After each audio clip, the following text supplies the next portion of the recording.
Okay. Banyabo ne basebo mbalamusizzaako buli omu yonna gy'osinzidde okubeera ng'otulaba okosako kuba ng'otuwuliriza amanya nze Vicky nsinzira wano butereevu ku Mukutu Vicky exclusive era nga wenzijjidde ku mpewo nga ekiri e Kenya kitokota omuganda agamba kifumba sikisandikire kifumba mutuku kifumba mutuku wakola nnyo ready ekyuse nnimi nine muganda wange Big Daddy MC nsaba mbulizeko ku bantu era nga bannayuganda mwenna abali eyo abali mu kutulaba essaawa eno nyongero gamba nti mwe bali kubanga mutugoberera mwe bali kwagala Vicky exclusive mwe bali kulikinga na kusharinga buli content agwayo yenna so nabwe gutyo mu kisaa kino omukulu nga Vicky bwagambye tuyina embeera eri ey'obunkenke nga eri mu ggwanga Kenya nabwe gutyo nga tuyina ate bannaffe abakugu mu mulimu guno gwe tukola nga bw'omanyi Vicky exclusive kamera zibeera zitambula wano ne wali era nabwe gutyo tetutudde nga tugamba nti munnayuganda bino weetaaga okubanga obimanya we tubatandikira kale tuli Uganda mu studio mwe tusinzidde Kampala Makindye then tuyina omukulu Tone oba Antonio Mugenyi tutera kukola naye mu programu empiso era nga mu kiseera kino ali mu ggwanga lya Kenya nabwe gutyo nga tuyina ate bannaffe abakugu mu mulimu guno gwe tukola nga bw'omanyi Vicky exclusive munnayuganda weetaaga okubanga obimanya mwe tusinzidde oba Antonio Mugenyi tutera kukola naye mu programu empiso era nga mu kiseera kino ali mu ggwanga lya Kenya mwetefutefu okwekalakasa okugenda maaso side eyo nsaba mbulizeko ku bannayuganda wange Tone mbuliza ku bantu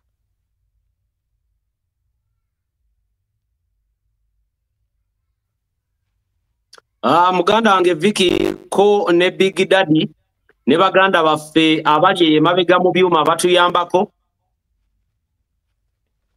yes muganda wange Vicky ko ne Big Daddy ne baganda baffe abali emabega mu byuma batuyambako nange njagala okubeera nga mbegattako mu kanyomero kano nga mbagamba eri abo abatuwulira mwe balo okubeera nga mwekuumidde ku mukutu nate opportunity eno njagala nnyo era ngyegomba nnyo buli wenjifuna nkuba guddigudde ng'omukunjaliranye limbo anti mba nfunye omuwaatwa ogw'okwogera ku mbeera ennyiga mu mutima gwange kugatta n'okukiikirira embeera ennyiga bannayuganda bannange abalala n'olwekyo Vicky I don't take the opportunity for granted weebale nnyo weebalire ddala n'abali eyo lwakiri okuncreatingirangawo gaapu ng'eno newankubadde nga ndi wala okujja ate okubaako kyengattako weewaawo atulaba era tugoberera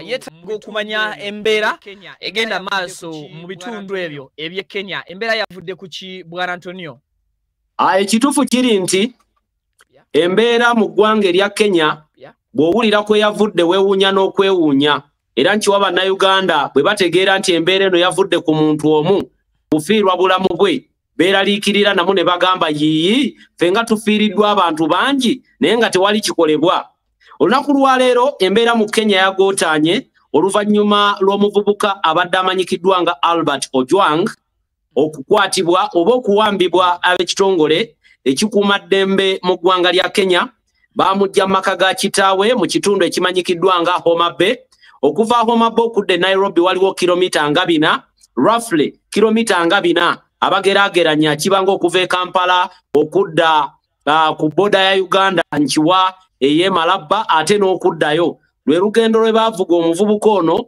okumujja mu maka ga kitaawe mu Homa Bay okumutwala e Nairobi era omuvubuka ono nga yakatwalibwa ku kitebe ekikulu eky'ab'ebyokwerinda ku biragiro eby'omukulu amanyikiddwa nga Eluid Langat kigambibwa nti ku 8 ogw'ekiro ku lw'omukaaga olwo lwennyini omuvubuka ono yafiirwa obulamu bwe kino nno kyaleetawo embeera ey'obutali bumativu wakati mu bannakenya nga bagamba nti babadde bakafiirwa omuvubuka Richard Otieno n'abalala bangi nnyo abafudde era bano baavuddeyo n'olukalala nga bagamba nti kuva gavumenti eno ejja bakafiirwa abantu 120 abakawambibwa 8 abakamenyebwako amagulu n'emikono bakunukira okuyingira 5 nga bagamba era bafundikira bagamba nti abakulembera mu ggwanga lino alina okubeera ng'alekulira olwo bafune ku buweweero oba bafune ku mirembe ekyenjawulo ekiri mu kufa kw'omuvubuka ono nti yakwatiddwa ku biragiro ebya Deputy Inspector General mu ggwanga lino omukulu gwe mbagambye amanyikiddwa nga Eluid Langat era nga bwe yakwatibwa ebigambo byayogera ku mikutu gye emigatta bantu byali biraga nti omukulu ono deputy oba DIG Louis Langat yali akuŋŋaanya kumpi akakadde kalamba okuva mu banne baali nabo mu kitongole kye kimu every end of the month. Era ng'oluvannyuma lw'omuvubuka ono okufa eriyo n'ab'ebyokwerinda abaavuddeyo nga baagala okujulira ku bigambo bye yali atadde ku mikutu emigatta bantu. Bigambo bugambo byakugamba nti nno omukulu ono yali akuŋŋaanya akakadde kalamba nga buli omu agenda amuggyamu ekitone nnyo emitwalo 10 egya Kenya. Bwe twogera ku mitwalo 10 egya Kenya mu kugeraageranya, leero giringanga obukadde 2.9 obwa Uganda ku rate eriwo leero, obukadde 2.9 ng'abujja mu banne bwe bali mu kitongole kye kimu, ng'abalaga nti nno bwe batamuwa emirimu bagenda kugifiirwa. Kakati omuvubuka ono bw'afulumya information eno n'egenda ku mikutu emigatta bantu, kye kino ekyaleetera omukulu ono okutowa order ng'ayita mu bantu abamwetoolodde bakirimaanyi ne bagenda ne banona omuvubuka ono mu maka ga kitaawe, kwe kumuwalaawala 8 ogw'ekiro ku lw'omukaaga n'alangirirwa mu lubu lw'abafu. Kye kireetedde embeera mu Kenya ogw'otaano olunaku olwaleero. Amukulu Tone ali mu kusaba essaawa eno ayinza okuba yene yakatweyungako ayinza okwagala okumanya ng'abadde tamanyi kikiri mu Kenya, ayinza okwagala okumanya okwekalakaasa kumaze ebbanga lyenkana ky'essofa kwatandise ddi era nga olowooza kwakamala bbanga lyenkana ki? Kwatandika ku lunaku lwa Mande nga 9 era nga bannakenya beeyiwa ku mochare oba ku ggwanika ekkulu mu kibuga Nairobi ne beerolera ku mubiri gwa muganda waabwe nga ne postmortem tennabakolebwa ku kiki ekyamuviiriddeko okufa. Bannakenya baali balaga obutali bumativu ku lunaku olwo lw'Emmande era nga baagala alipoota ku nfa ya munywanyi waabwe. Bannamawulire nabo baakikumamu omuliro n'ebitongole ebirala ebyenjawulo kugatta n'ab'ebyokwerinda okubakinga up kubanga be babadde babakuuma. Nga embeera y'okufa kw'omuvubuka ono yaleetawo outrage oba obwetaavu obw'abantu okwagala okumanya n'okutegeera ani ono atirimbula bannakenya nga takwatwako, ani atirimbula bannakenya nga tagambwako, era ani abawamba nga mpawa mukuba ku mukono. Nga bagamba nti olwaleero kigudde ku Albert, luli kyagwa ku Otieno Richard n'abalala bangi abadde bajjanga battibwa, nti bwe banaatuula ne balinda babeeka abalala be bawambibwa tebagenda kubeera nga bamalako mu ggwanga lino. Bwe bwegugunga obwo bwatandika ku Mande, olunaku olw'eggulo nabo bwabaddewo, olwokubiri baawummula kubanga bano balina enkola yaabwe nga bannakenya nti beewaamu olunaku lumu, one day interval, okuddayo okweteekateeka balabe we bitatambulidde bulungi, balabe loophole ebadde mu bwegugungo bwabwe, ate balyoke bakomewo enkeera kugatta n'okunoonya ekigulira magala eddiba eri abantu baabwe. Kyebava beewaamu gaapu ey'olunaku olumu oba ebbiri. Kati ne leero we twogerera balumbye era ne babeera ku paalamenti y'eggwanga ne bagumba ebweru waayo ne balumba ne kkooti enkulu, nga ku kkooti enkulu bateekawo demand bagamba nti kkooti enkulu erina okuruulinga kubanga leero wabaddewo olutuula nti kkooti enkulu erina okuruulinga omukulu ono DIG abeere ng'alekulira ate era bamutwale n'emabega w'emitayimbwa abeere ng'abinnyonnyola lwaki yatowa order abantu batulugunye oba ab'ebyokwerinda ba junior be batulugunye omuvubuka ono Albert mpaka okutuuka okufiira obulamu bwe. Therefore nja kufundikira nga nkugamba muganda wange, I'm not sure gy'obwegugungo buno bwe bugenda okukoma. Nina ekibuuzo. Onfuna bulungi? Nina ekibuuzo katono nnyo, nina ekibuuzo Mwami Tone. Ebiseera bisinga mu Kenya tulaba obutabanguko obuleeta okubeera nti buviirako bannansi okubanga beekalakaasa. Obuleeta okubeera nti buviirako bannansi okubanga beekalakaasa. But this time around njagala kutegeera era ne Munnayuganda tulaba yandyagadde okwebuuza. Mwami Albert eyaviiriddeko okwekalakaasa kw'omulundi guno engeri gye kiri nti abadde munnamawulire ayina stories ez'enjawulo z'abadde ng'akola oba oliawo nga zikontana n'ab'ebyokwerinda oba ne gavumenti. For example nga Uganda wano we tuli nti waliwo gavumenti nga ne President Museveni akyogera lumiza nti guno omukutu gw'amawulire sigwagala. Of recently Kololo mu kusoma national address waliwo bannamawulire abe media houses ezimu abagaanibwa okuba nti bakavalinga omukolo ogwo. Wabaddewo ko stories ez'amaanyi Albert ezabadde breakinga oba oliawo nga ze zimuviiriddeko okuba nti atuuka n'okuluzinga obulamu. Bannayuganda mu kubalambululira obulungi, Albert abadde teacher by profession. Naye ng'alina omukutu gwe oguli influential. Nga bw'onaalaba omuntu nti wattutumu oba abadde n'emikwano nga gimumanyi ng'alina following ewerako. Tabadde munnamawulire naye abadde teacher by profession. Albert ono ebigambo bye yayogera byafudde oba ebigambo ebyamuviiriddeko obulwa byafudde ku commentary oba amawulire ge yakola oba ge ya breakinga ag'omunda ennyo mu kitongole ky'ebyokwerinda. Ekyokulabirako njo kuwa nti leero nandibanga nkola amawulire naye nga tewali ggulire lyonna lye nali nkoledde bannayuganda ne gavumenti ne ligikanga. Oba nfuna bulungi? Yes. Naye nga mbadde nga nteeka amawulire ku mikutu gyange ejange ng'omuntu private account yange. Kati yembeera Albert gye yabaddemu. Albert bulijjo ayogera ku mbeera eri mu Kenya naye nga tanokolayo muntu yenna mu kitongole kyonna eky'ebyokwerinda. Kati tweet eyo gye yakola yali ya bulabe nnyo kubanga gaali mawulire agali confidential ekiraga nti nno gaali matuufu. Yali yakateekayo ebigambo ebyo mu bbanga eritali ddene within a period of 1 week. Nga nnya guno gwennyini gwe tuli mu June oda neeyita nti akwatibwe era n'akwatibwa nga musanvu June wa guno gwennyini gwe tuli mu ku Lwokaaga. Ekiraga nti no Albert information gye yali atadde ku mikutu gye endala yonna yali ignored nga tebagifaako naye olw'okubeera nti information eno yali ya munda nnyo abakulu balina okumunoonya bamuyiggire wannyonnyola ani yamuwadde information eno na lwaki yagitadde ku mikutu emigattabantu. Mukulu Tony awo wennyini mbadde nsaba oyongera onsiigire Mukulu Tony awo wennyini mbadde nsaba oyongera kulimu ebika mulimu abeekalakaasa nga beekutte kibondo ne batambula weewaawo nga mu bifaananyi ebiri mu kusaturatinga nti n'emmotoka zookeddwa beekutte kibondo ne batambula weewaawo nga mu bifaananyi ebiri mu kusaturatinga eyimiridde etya sofa when it comes to Kenya. Ekiri mu Kenya kyenjagala otegeere bano baawukanako ko kuffe mu nkola yaabwe ey'ebintu naddala nga balaga obutali bumativu bwabwe. Tebakuŋŋaanira mu kibuga kimu, buli kibuga kyonna mu ggwanga lino bw'owulira omuliro nga gukutte Nairobi gulindirira okulabikira e Nakuru, gulindirira okulabikira e Mombasa n'ebitundu ebirala eby'enjawulo eby'eggwanga bibeeramu obwegugungo bwe bumu. Nti bano bannakenya balina enkola ey'okubeera obumu, bamanyi okwekunga okuva mu bibuga eby'enjawulo bonna ne batakuŋŋaanira mu kibuga kimu. Ky'oba olaba gavumenti yaabwe ekaluubiriddwa nnyo okuba kontrolinga. Ate ky'oba omanya nti Kenya nnene nnyo nga gye nkomye okwogera nti oba otya kontrolinga abali e Nakuru ogenda owulira e Nairobi mu kibuga ekikulu gukutte. Oba okyali kuba e Nairobi ogenda okuwulira nti ab'Emmeru nabo bakoledde.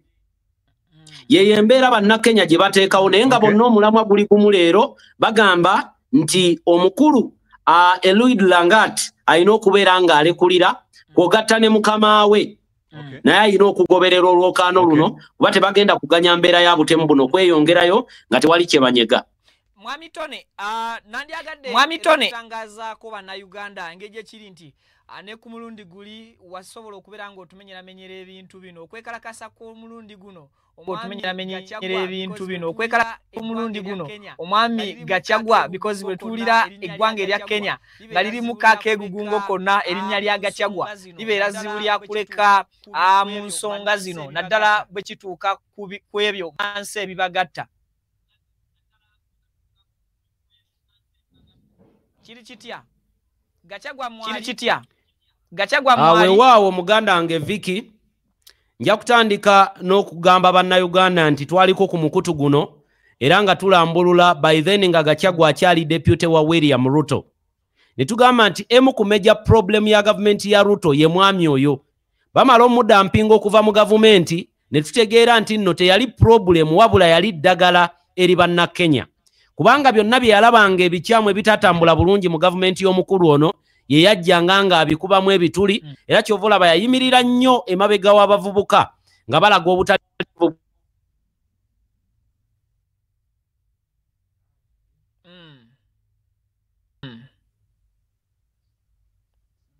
Eddoboozi. Okay. Eddoboozi. Okay. Eddoboozi likyankalanyeemukko. Naye wali litambula. Soundi.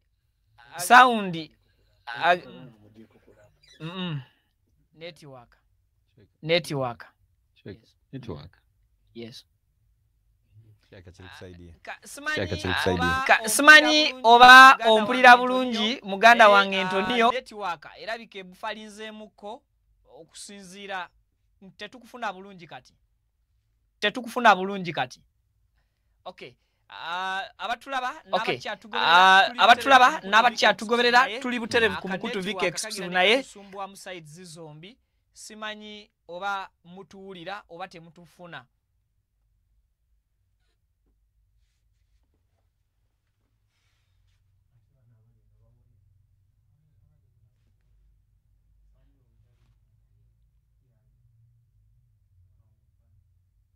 Everything is okay, Joel. Network. Just a network.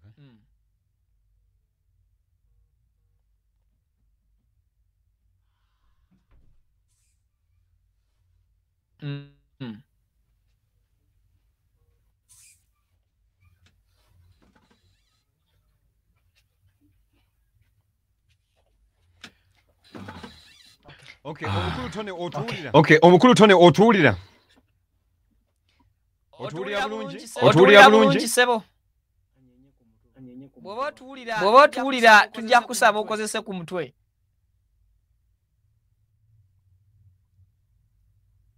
Otuwulira bulungi. Obadde olina ekibuuzo. Mbadde nze njagadde ayongere oklarifyinga kuba okwekalakaasa kati njagadde okwongera okusigira omuntu mu Kampala oba mu Uganda ekifaananyi okwekalakaasa nga kugenda mu maaso. Omukulu Tone mbadde njagala oyongere okunsiigira ekifaananyi mu ntambula biyimiridde bitya. Omukulu Tone mbadde njagala oyongere okunsiigira ekifaananyi mu ntambula biyimiridde bitya. Tugambe nti entambula byonna bistop okusinza nti okwekalakaasa kugenze mu nnaku eziwerera ddala.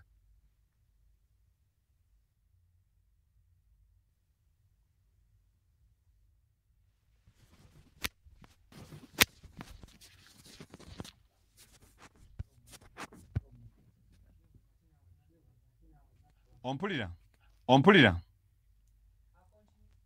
Omukulu Tone weeyongere mu maaso.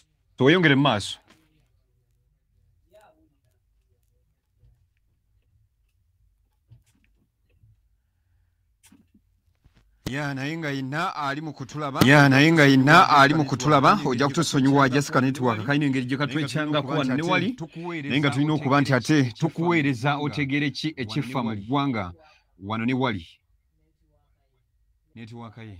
Network ye. Omukulu Tone kwoli?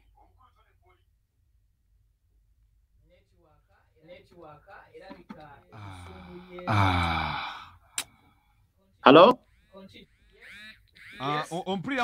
Ompulira mukulu Tone? Nkuwulira kati. Okay, anti-network ebadde twekyanzeeko kaawo.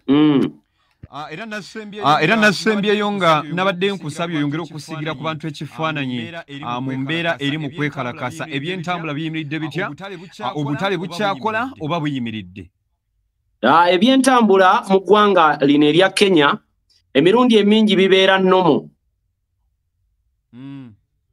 Emirundi emingi nga balaga obutali bumativu bwabwe tebatera nnyo kwonoona. Tebatera nnyo kukyankalanya bya ntambula. Wabula balina obudde bwabwe nti banditeekawo embeera nti between 10 am mpaka midday tewabawe emmotoka yonna ebuuka layini eno. Ate nga n'abennyini abavuga entambula babeera bakimanyiko kuba program ebanga enfulumya enteeketeeke ku mikutu emigatta bantu. Mujjukira bwe twalina obwegugungo bwabwe omwaka oguwedde balinga bafulumya programu yaabwe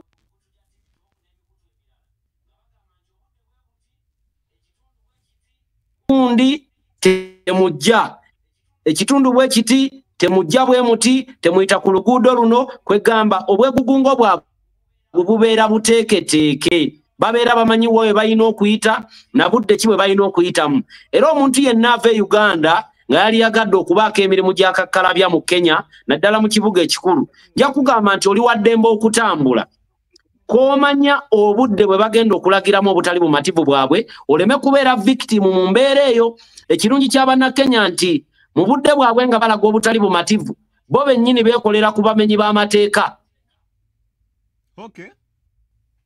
nti bwe balaba omuntu nga mubbi bamukolako ng'amateeka bwe galagira agabe tebamulinda kunyagulula abantu bagende nga bawoloma era n'emivuyo gyonna gy'olaba mu bwegugungo bwe bakola leero giteekebwawo gavumenti ekyokulabirako amamotoka gw'olaba agookebbwa eyo projekiti ya gavumenti amaduuka gw'olaba agoonoonebwa eyo projekiti ya gavumenti eteekebwawo okukola ki kulabika nti abavubuka bano baba brandinga nga bahooligan abamenyi b'amateeka olwo balyoke babateekeko eryanyi ery'enjawulo oba nfuna bulungi muganda wange Big Daddy yesebo nkuwulira nti abavubuka bano obwegugungo bwabwe babukola mu mirembe egitagambika nti ne wabeerawo omumenyi w'amateeka nga ayagala obbeegattako bo bennyini bamukolako okwewala gavumenti okubakuba n'eby'ebitongole by'okwerinda naye emivuyo gyonna gye tulabye gikoleddwa leero gikolebwa byakwerinda security yaffe ojja kwesanga sorry to say this naye departments zaffe ezimu ez'obwa security ojja kwesanga nti abadde okwekalakaasa okutono security eyaligenza okulaba nti ekuuma emirembe ate olumu eviirako okwongera okwegugunga kiri kitya mu security party yaawo mu Kenya nja kuwa credit ab'ebitongole by'okwerinda wano mu ggwanga lino kubanga abakulu bano babawinga to pressure bwe balaba nga kiyitiridde nga balaba bagenda kutta abantu lwakiri bo bavaawo ne badduka abantu ne balaga obutali bumativu bwabwe mu mirembe era bw'otunuulira obutambi obw'enjawulo mu bitundu ebimu bw'olaba nga ab'ebyokwerinda baggyeyo eryanyi omanya nti waliwo abantu abali mu kubakanyugira amayinja n'ebintu ebirala ebigwa mu kkowe eryo naye nga ab'ebyokwerinda mu ggwanga lino nabo batera ennyo emirundi emingi okuyimirira awamu ne Bannakenya wakati nga balaga obutali bumativu bwabwe era credit tujja kugibawa unlike back in Uganda we bajja ne baleeta bo bennyini obujagalalo ab'ebyokwerinda byaffe ene Kenya munnange obujagalalo babuwa nnyo ekitiibwa nti bo bennyini bakubako kye bakubye bwe bakuba omukka ogubalagala abantu ne balemerako then ab'ebyokwerinda be baddukawo ne bagenda wewa bwana Tone ku mulundi guli okwekalakaasa okwasemba okulabikira mu ggwanga erya Kenya twalabanga gavumenti yatuuka nekozesa eryanyi ne hayalinga amagye okusobola okujja okuyambako ku poliisi this time around ekintu kiri kitya poliisi emmere ekyagihandolinze eri mu ngalo zaayo ttaano oba amagye agasobodde okubanga nago gajja okuyamba ku poliisi ensonga nebanga ate ekakanyizibwa kiri kitya muganda wange Vicky amagye tegannaba kujja amagye tegannavaayo kitongole kimu kyokka kye kikyavuddeyo okuyambako okukkakkanya embeera n'okukuuma abantu nga tebagowenga beyond their limit bamanyi obulumi bwe bayitamu era nabo bayimiridde wamu nabo amagye tegannaba kuvaayo naye nkiwa bwe beeyongerayo ng'embeera etambula bweti nga bw'omanyi obulungi omukulu abatwala leero Bwana Ruto bwe beeyongerayo ng'embeera eri bweti ayolekedde okubayingulira abawanvu n'abampi ate ng'enkola ye mugimanyi bwe bajja kubanga leero Bannakenya bagamba nti tunaakoma ddi okutwalibwa mu bumotoka obwa private nga tuwambibwa abantu abatategeerekeka obumotoka obwo bunaatera okujja mu ggwanga lya Kenya embeera bwe yeeyongerayo ng'eri bweti kubanga ku Mande waliwo obutali bumativu bwe baalaga olunaku lw'eggulo ne bawummulamu olunaku lw'eggulo baalaga obutali bumativu bawummulamu lwakubiri ne leero bakomyewo nkiwa bagenda wummulamu lunaku lwankya ku lw'omukaaga bakomewo mpaka omuvubuka ono Albert ebiruubirirwa byabwe n'ebigendererwa bwe binaatuukirira we bajja okulekera awo bigendererwa byabwe bye biriwa baagala eyaviiriddeko okukwatibwa kw'omuvubuka ono alekulire jjukira ye deputy IG oba gwe tuyita Inspector General mu ggwanga Uganda gwe twalibadde tuyita AIGP baagala alekulire babeere nga bamukwata era galirwe mabega w'emitayimbwa newankubadde nga ate abakulu mu kitongole kino bakyebulankanya bakyamubikkirira n'okumukwekerera nga bateekawo bajjuniya be nti bajjuniya be balina okukangavvulwa kuba be baakwata Albert okumutwala ku kitebe ekikulu e Nairobi. Naye question yeri nti kilomita 4 we mwatuukira okubivugira okuva mu Homa Bay okutuuka e Nairobi tewaaliwo bitebe birala. Ye question gye baateereddewo omukulu Louis Langat nga bamugamba lwaki okujjako nga ono omuvubuka wali omwetaaga gwe kennyini okumulabako leero bagamba n'okugamba nti yandibanga ye kennyini ye yamwettidde kubanga ne footage ku kitebe kyabwe kigambibwa nti kamera yaabwe mu budde obwo yabadde teriiko naye ng'ate weewuunye footage ye n'omukadde bamulina ne footage eyaddiridde bamulina. Oba nfuna bulungi? Nkufuna bulungi ssebo. Ekibuuzo kyembadde njagala okubuuza mwami Tone okwekalakaasa bekuba kugenda maaso mu bitundu eby'e Kenya abantu baayo bavaayo ne balaga obumu biki ebireetera bannakenya okubeera nga eva buli wabaawo n'ensonga ebatabangudde oba gye batakkiririzaamu kibanguyira okugenda ku street and this time around okwegugunga kwabwe tekuliiko muntu n'omu yakukulembedde batambudde byabwe because coordinating okubeeraawo wano mu Uganda tukirabyeko ne mu Kenya nti ku mulundi guli Ruto kyamuwa obuzibu okusobola okumanya ani mukulembeze waabo abaali bamaze okubeera nga bayiika ku nguudo ani ya coordinating okwekalakasa kw'omulundi guno. Ekituufu muganda wange buli wabeerawo embeera etali nnungi mu ggwanga lya Kenya bannakenya becoordinatinga tebalinda kulagirwa nti nga bw'onaalaba e Uganda nti tulinde Bobi Wine atugambe toyiwe ku nguudo bano balalamu bennyini becoordinatinga nti ne wano wennyini wembeera okeera ku makya n'obalaba nga bakutte bubbaago obutono ne babuteeka ku migongo ne mubagamba mulagawa ne bakugamba ffe tugenda mu kibuga waliyo okulaga obutali bumativu era ne bagirinnya ne bagenda e Nairobi. Tewali yenna aba coordinating wabula bo bennyini ku mikutu emigatta abantu kwe bayita ne balangirira ne bagamba nti enkya tukyankalanyeeko ekitundu bwe kiti oba tugende enkya ku parliament oba enkya tugende ku kooti enkulu oba enkya tugende ku mochare bo bennyini bebe coordinating then bana abakulu ba politician nga boolaba omukulu Rigiji oba Gachagua bajja luvannyuma ne baba backing up. Ate kirungi kyabwe nti bwe bafuna omuntu yennanga munene mu ggwanga n'aba backing up batandika kugoberera biragiro bye. Oba nfuna bulungi Vicky? Nti kati leero kiwoomyemu omutwe ye Rigiji era yabagambye nti enkya overtime kuwummula emirimu tugenda giresuminga ku Lwomukaaga tuddemu tubanje omukulu ono alekulire balina erinnya lye baamuwa erinnya ly'omukulu ono bugingo lye yayimba mbona wewo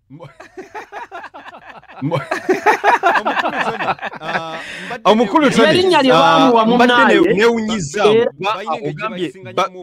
balina engeri gye bayisinganyamu obubaka ku mikutu newaffe wano wenyini sometimes UCC oba ebitongole ebikwanaganya emikutu nti balina access era balina rights access era balina rights kukushatinga down some of the platforms. Kenya kyo kiri kitya? Muganda wange Big Daddy. Yes sebo. Muganda wange Big Daddy ompulira bulungi. Nkuwulira bulungi sebo. Nkuwulira bulungi sebo. Oli we yeegombera omuddugavu bw'onaamuleetera omweru anaakola ki?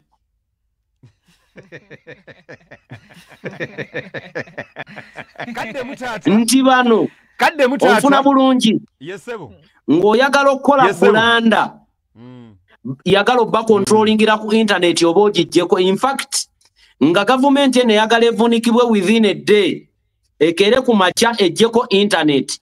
Wabadde okimanyi nti omwaka gwali gwa 2022 mu 2022 wano mu ggwanga yali internet yali ya mukutu gwa Safaricom yavaako okumala 1 hour ebintu bya wano byonna bikolera ku internet ne bw'obeera ogenda kugula kintu kashi mutono wano.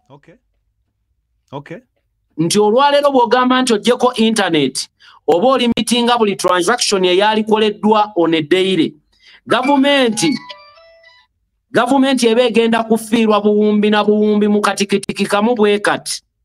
Era tewaliyo yadde olunaku olumu gavumenti ya wano lwerikeera n'erangirira nti eggyeko internet kubanga ebintu byayo byonna bitambulira ku internet. Ne bw'obeera ogenda kugula nnyaanya mu katale oyina gigulira ku gundi yo bw'oba toyina cash.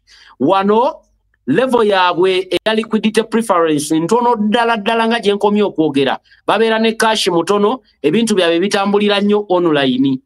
Kati tebalina ngeri gye bagenda bakontrolingamu kulimitinga bubaka bwabwe kubona ku mikutu emigatta bantu. Kubanga control method yokka eyali baddewo yakubajjako internet. Naye nkugambye mu katikitiki gamu gavumenti ng'eggyeko internet eba egenda fiirwa buwumbi na buwumbi. Mwami Tony, Munnayuganda yandiyagadde okubeera ng'atege ez'ebyobufuzi. Bwe tusiigira Munnayuganda tulaba ekifaananyi Gachagua wano tuyinza mugeraageranya kwani eyeewomyemu omutwe okwekalakasa kw'olunaku olwaleero era bwe biba byabufuzi bya ggwanga Uganda yo oyinza kumugeraageranya kwani sebo? Gachagua mugeraageranye kwani kamufulumye Uganda mutwale ewa Tubadde twagala tusiigire ekifaananyi kyawa. Nja mugeraageranya ku mukulu amanyikiddwa nga Julius Malema. Onfuna bulungi nti ebigambo byonna olwaleero byayogera actually kamugeraageranye ku mwagalo w'abangi Robert Kyagulanyi Bobi Wine nti bw'atowa odo olunaku lwaleero n'agamba nti bannayuganda tukole kino kiwa kijja kukolebwa. Kati politically Gachagua mu Kenya tumugeraageranyanga political opponent ali ku mwanjo ajojo bya gavumenti ye yaddidde Raila Amolo Odinga mu bigere. Era ne bana abavubuka abalala ababaddewo nga muganda waffe Babu Owino bonna bagoberera ani kati leero Gachagua kubanga bategedde nti yabakwatidde bendera ey'olutabaalo lw'enkyukakyuka n'okuvunika gavumenti y'omumpembe Ruto. Kati nno naye bamuyita mumpembe. Nga bwe nkugambye ayina erinnya lye ery'olimbo nawewo. Era kati erinnya eryo liri official terikyaliko kukweka. Bamuggyako liri eri erya baali bamuyita emabegako omwaka ogwedde baali bamuyita Zakayo.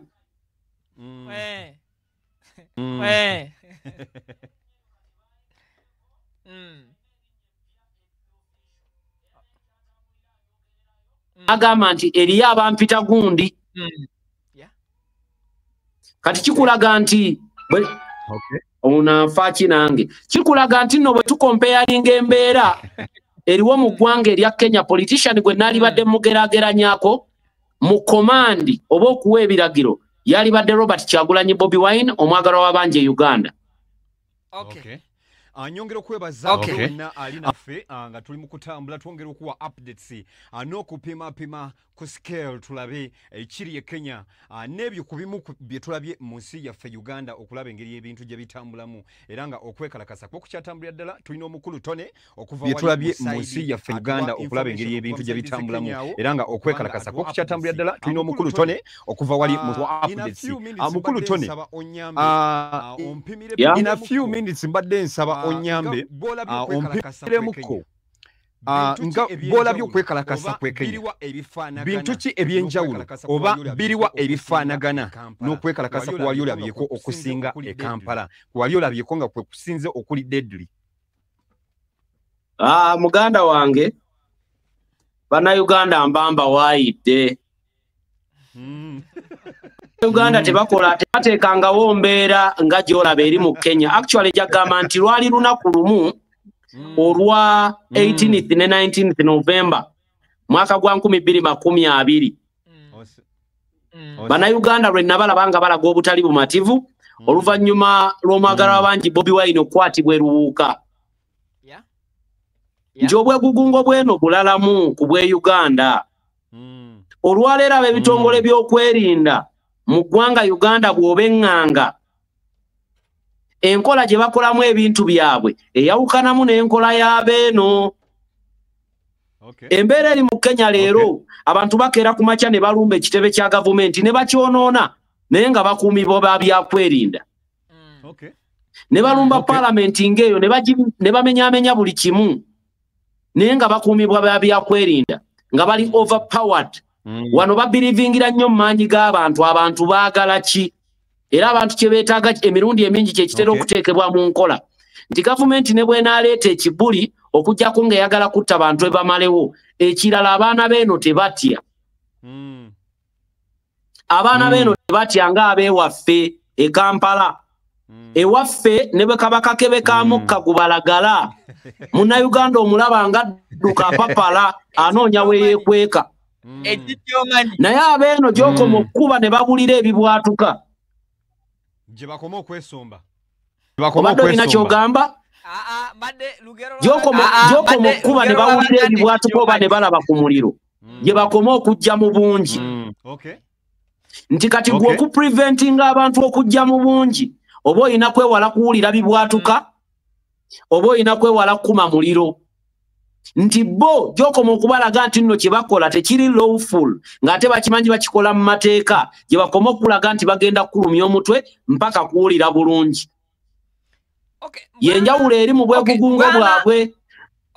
Ku mulundi guli okwakalakasa okwasemba okulabwa mu Kenya ekigambo routine yayitirira era n'eggwanga Uganda ndowooza tuli bamu ku baakosebwa. Abazisomba TV zaffe bazisomba ne tufunamu ka setback nga Uganda. Oba oliawo ebyaffe byabbibwa bannayuganda bannakenya abali mu bwegugungo bw'omulundi ogwo. Omulundi guno kiri kitya? Abantu amaduuka gaabwe tebafiiriddwa mu maali nga abeekalakasi bagezaako okugiruutinga. Nga bwe nakugambye emabegako nti bano bwe babanga bakola obwegugungo bwabwe bo bennyini beekuumira mu mbeera ey'okubeera non-violent. Baagala nnyo okwegugunga mu mateeka.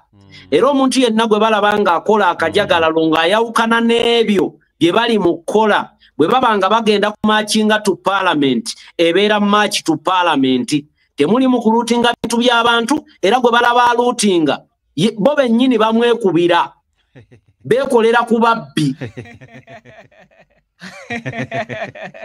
Owulira gwe baba kulaba ng'okola akavuyo ng'okureatinga havoc ng'oyagala okukyankalanya obwegugungo bwabwe bo bennyini bakwekolerako ne bakukuba ne bakukwata ne bakuwaayo eri ab'ebyokwerinda ne babagamba oyo mumuggalire era ne bakuggalira mu kayumba ka buli wendi nkufuna.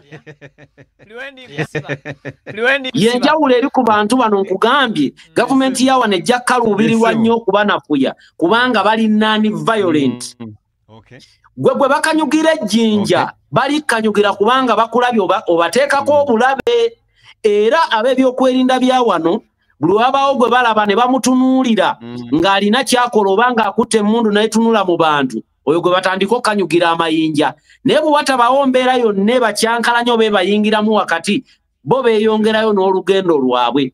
Ate bano bo balina enkola nti ne bw'oba ofa otya ng'oyagala okubamalako emirembe nkulayirira balemerako mpaka bwe batuuka gye bagenda.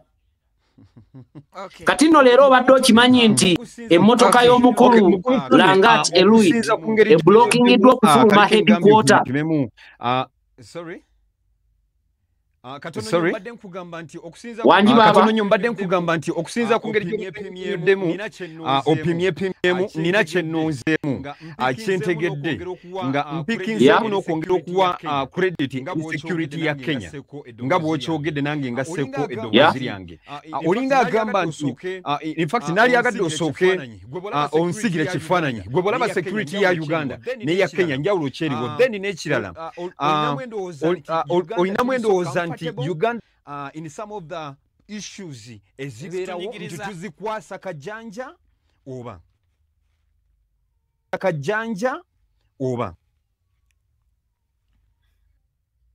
kamale notuula ntereere bwe mba njogera ku bannayuganda. Bannayuganda olumu tweteeka nnyo mu mbeera ey'okubeera nti buli kimu kyaggwa.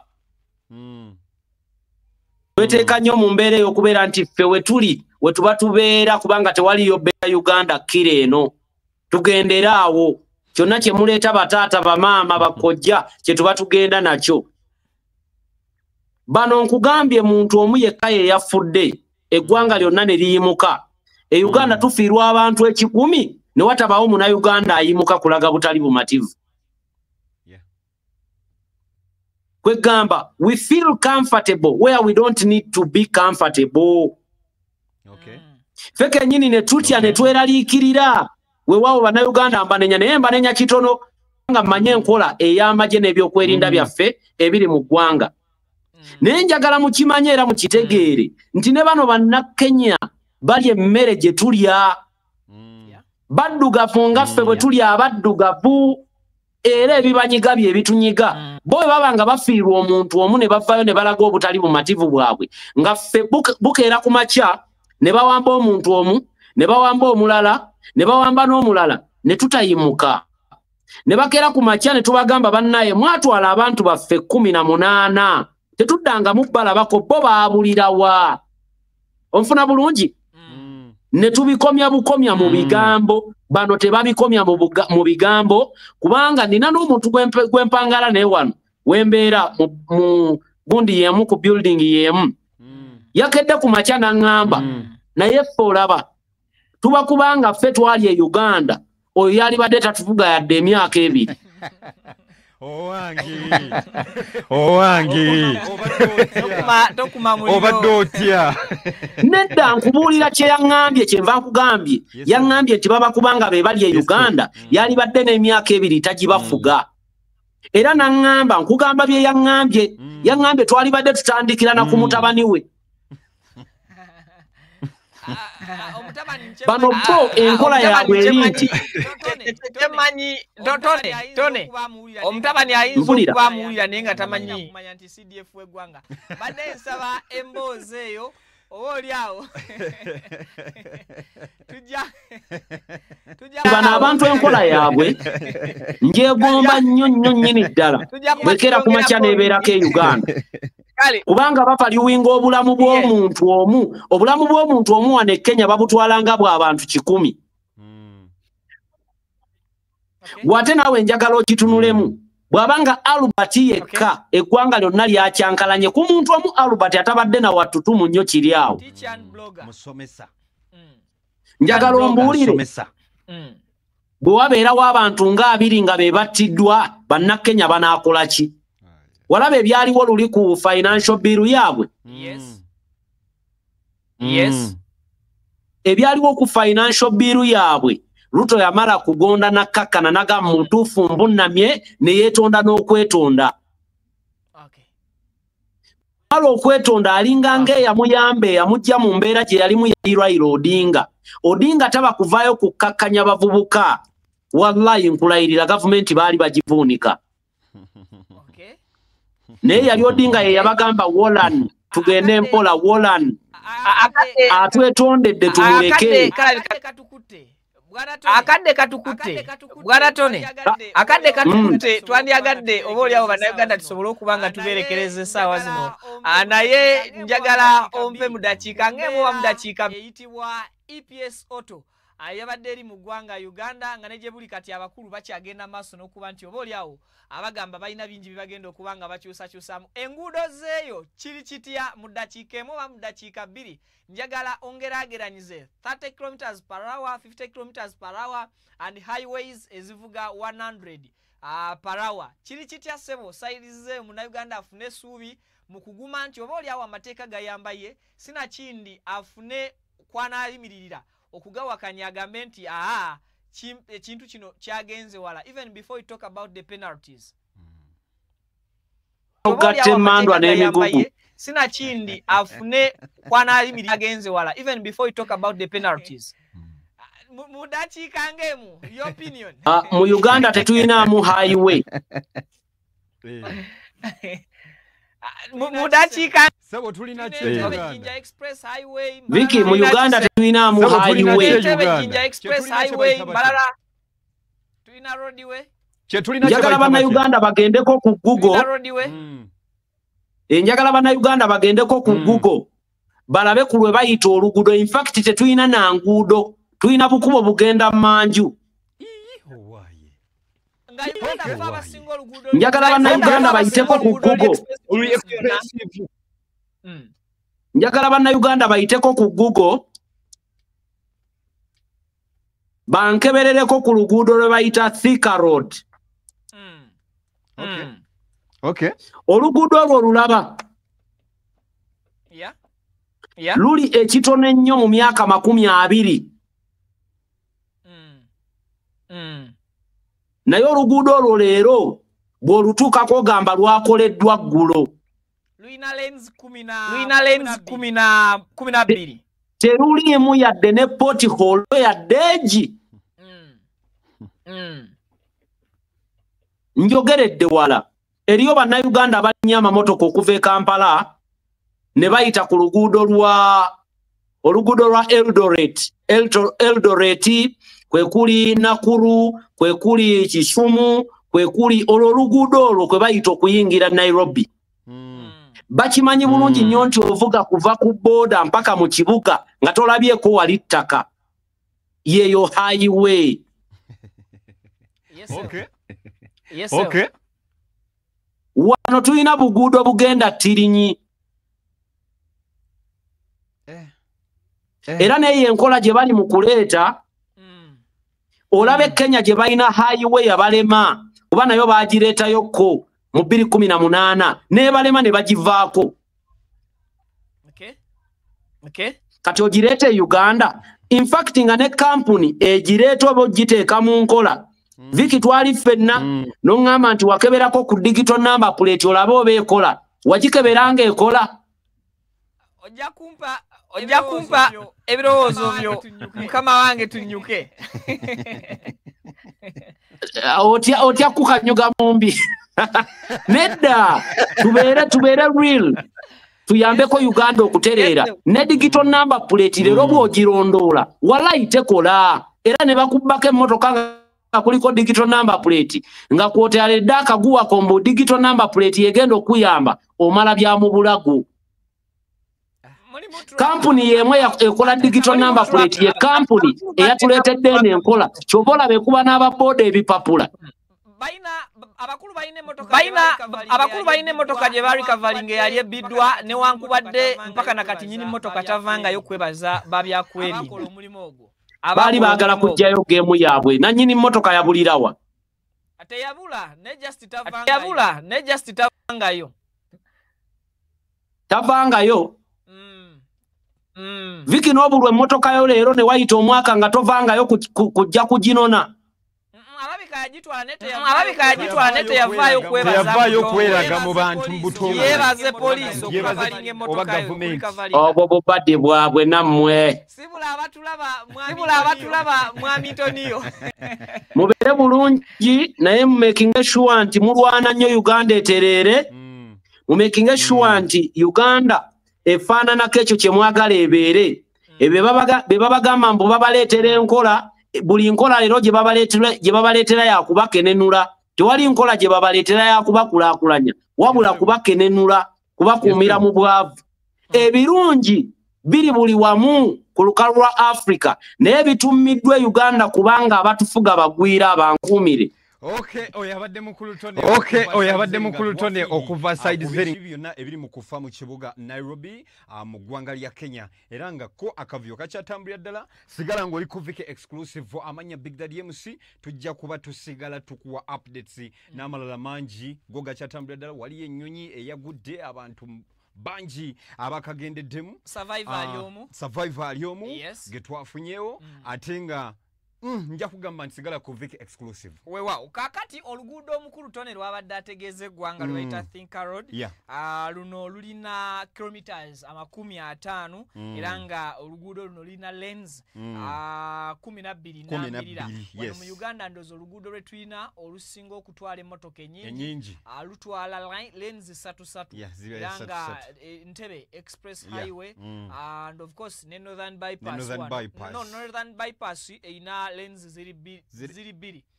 Yes, but bw'otuuka ku Entebbe Express Highway osobola okufuna lens esatu ku buli side. So now agambye lumazewo emyaka emeka? Lumaze emyaka 8 and no pothole at it. Myaka 2. Yeah, lukyali smart. Lukyali smart nnyo, temuli yadde kinnya na kimu. Bwatyo bwabadde ayagala okusiigira ekifaananyi ekimanyiddwa nga ekya highway butya bwefaanana era bwetambula. Tubadde ne Joel ku camera, then production wabaddeyo Pavin omuyimbi w'eggwanga. Muyimbi namuwulidde ennyimba yetegeeza sijja muwa promotion tekijja kukola. Kale Big Daddy MC tutambuza show y'olunaku olwaleero tugenda kusinkana mu updates endala nnyingi nnyo mwekumire ku mukutu musobole okubeera ng'ate mufuna updates mweraba.